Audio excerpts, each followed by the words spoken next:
It was revealed to you by directly Swamiji himself, Paramashiva himself. Whatever was revealed to you through the third eye, please go ahead and share them in the Zoom chat. Whatever answers you have through the third eye, make sure to share all of it in the Zoom chat. I'll be seeing them. And once you post your answers in the Zoom chat, you can go ahead to Facebook and share your experience on the Facebook as well. Whatever you see, whatever you experienced, whatever powerful cognitions you manifested during these sessions, you can go ahead and share all of that on the social media in the SPH KAILASA's SPH Nithyananda Paramashivam Facebook page. Please go ahead, go there and share your experiences as well. Please make sure to share your answers in the Zoom chat for whatever you saw. We are going to be projecting the image soon. The image will be projected to you soon.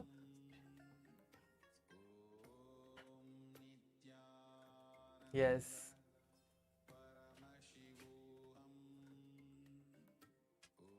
Now the image is being projected. You can see that this was the image that was projected to you all. These are the two words that was revealed, that was projected to you. So now you can go ahead and share what you saw in your third eye, what was projected, and you can share that as well in the Zoom chat and in the social media. Please go ahead and share your experiences. With this, we come to the end of today's power manifestation. Please continue sharing. We'll finish with the Purna Mantra. So the words were story and final. You can see that. These were the two words. So if you saw that right, that's great. And even if you feel that you did not see, you are going to be manifesting the powers in the upcoming days of the program. So do not worry about it. Make sure to sit during the darshan every day and establish yourself into the space of oneness and power manifestation. Let us now finish with the Purna Mantra for this session. Om Purnamada Purnamidam Purnat Purnamudachyate Purnasya Purnamadaya Purnameva Vashishyate. Om Shanti Shanti Shanti Hari Om Tat Sat Sarvam Bhagavat Shri Nithyananda Paramashiva Padukarpanamastu. Om Nithyanandam.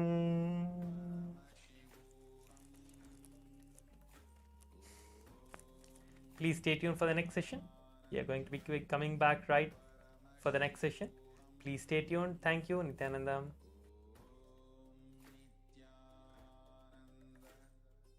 Paramashivoham. Om Nithyananda Paramashivoham. Om Nithyananda Paramashivoham. Om Nithyananda Paramashivoham. Om Nithyananda Paramashivoham. Om Nithyananda Paramashivoham. Om Nithyananda Paramashivoham. Om Nithyananda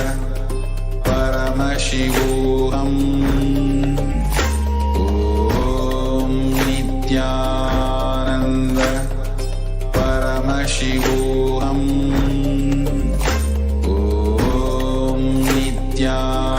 Om Nithyananda Paramashivoham. Om Nithyananda Paramashivoham. Om Nithyananda Paramashivoham. Om Nithyananda Paramashivoham. Om Nithyananda Paramashivoham. Om Nithyananda Paramashivoham. Om Nithyananda